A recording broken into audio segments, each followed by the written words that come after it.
The conversation begins right away with Rolake Akinkugbe-Filani, Managing Director at Energy Inc. Advisors. Good morning, Rolake. Thanks for joining us on the program. Good morning, Bissy. Great to be here. Thanks for having me.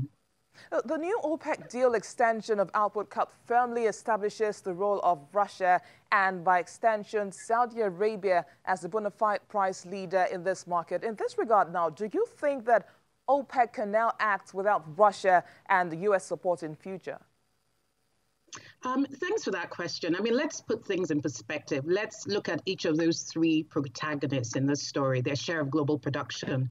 The U.S. is currently somewhere above 15% of total global production. Saudi and Russia are roughly neck and neck at around 12% of global production. So the reality is that these three key players actually need each other. And as you know, for the past 18 months or more, OPEC has been taking its strategic decisions on balancing the oil market in collaboration with Russia and the group of OPEC Plus producers.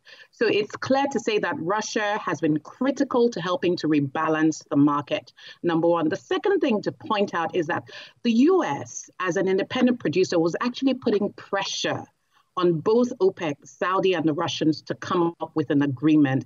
So I think the conclusion there is that it would be impossible to see how they could effectively balance the oil market without working collaboratively.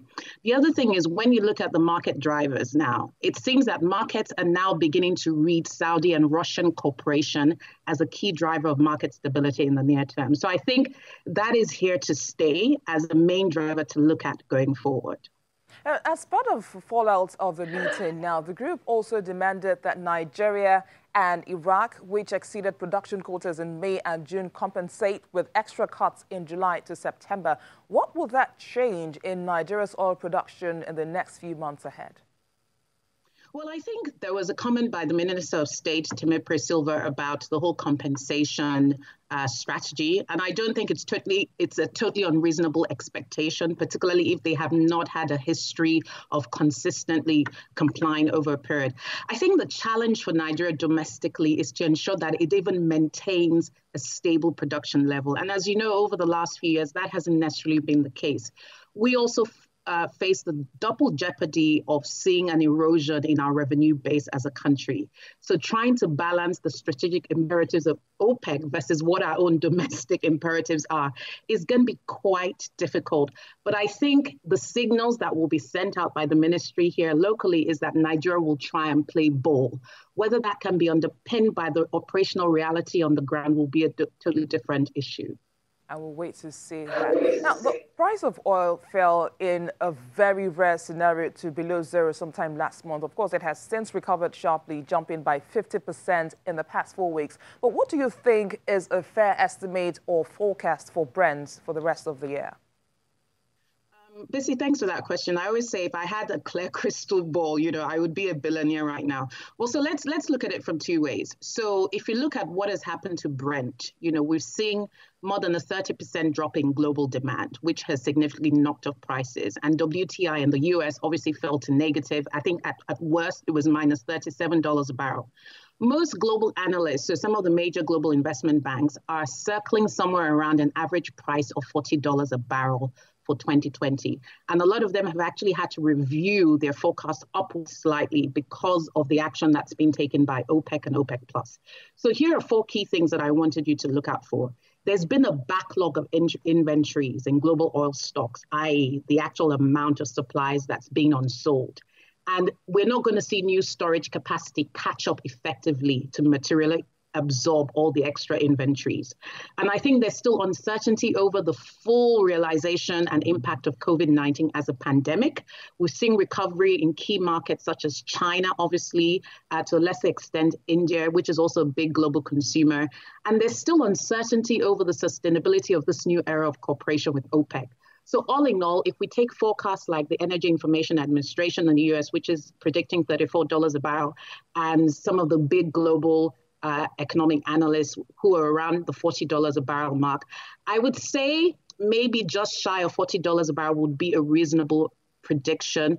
However, I always caution that to effectively predict oil prices, you need to do extensive and detailed economic modeling. So if we're taking an average of what the global consensus is by the credible agencies, I would say a $40 mark is not unreasonable. And actually, given a lot of the uncertainties with this global black swan event, we shouldn't be surprised if we still see some dips in the cycle later in H2 of 2020. We've seen a big difference between Nigeria's productivity and its production. Of course, that's because of suboptimal new investments by major oil companies. What would you suggest as a package of incentives to encourage investments in the country? I think these package of incentives we refer to, these are things that are known pretty much anybody who's been following the industry. We always talk about a stable regulatory and fiscal framework. That is key. And I think what you actually mean to refer to is our capacity to produce, which is linked to our reserves base and our actual production that we see daily. Obviously, the PIB has to be passed at some point. And I think the tax incentives are going to be quite key because over the last 2-3 decades, what has pertained is that when companies have had challenges with the fiscal framework or the tax levels, they've gone directly to negotiate side letters with the regulatory agencies about wanting tax holidays and tax breaks. And we've seen some of that being deployed. Now, what we're asking from is we need some uniformity. We need some predictability. That is very, very important because let's not forget, if you want to take a single first investment decision on a major oil and gas investment, you have to cross your T's and dot your I's. And currently now in Nigeria, that is not necessarily the case. So for instance, we want to see petroleum profit tax and royalties honoring the location, so your geographic location, whether that's onshore or offshore, based on how much it costs you to produce in each type of territory or terrain. So I would say certainly the fiscal and regulatory framework, the security situation in the Niger Delta, we've obviously seen some improvements in the past few years, but that will further help drive down production costs because by and large now, most companies are having to deploy their own security strategy, and that is piling on the costs. So let's get the PIGB passed. Let's try and overcome the hurdles to why there's sort of a disagreement in views around that. And let's see that through. That will be one positive that comes out of the industry in 2020 if we're able to scale it. What about a country like India now, which is the largest importer of Nigerian oil? Of course, that country is fast-tracking the use of electric cars and stopping the use of petrol-fired vehicles. What would be the macroeconomic implications of the impending obsolescence of oil and growing irrelevance of OPEC and, by extension, Nigeria? Well, the impending obsolescence of oil, I think it's important to realize that today in our daily lives, we use so many derivatives of oil, from asphalt to petrochemicals to plastics. And of course, let's not forget gas. I think what we're seeing is that the global energy transition is being played out in different ways. The bigger consuming markets in the emerging world, like China and India, need to diversify their fuel mix because, frankly, their dependency on imported oil is becoming a major challenge for their development. So naturally, they will transition. However, we're not going to see an end to oil for many decades to come. I think the reality is about diversification locally. The second thing is about how we absorb our own production and more of our own production so that we create local centers of demand within Nigeria. Beyond just the introduction of electric vehicles, we're also seeing things like global regulation. The International Maritime Agency at the start of this year started a new regime around controlling high sulfur fuel oil for bunkers, for shipping offshore. So those things will need to force Nigeria to think inwardly.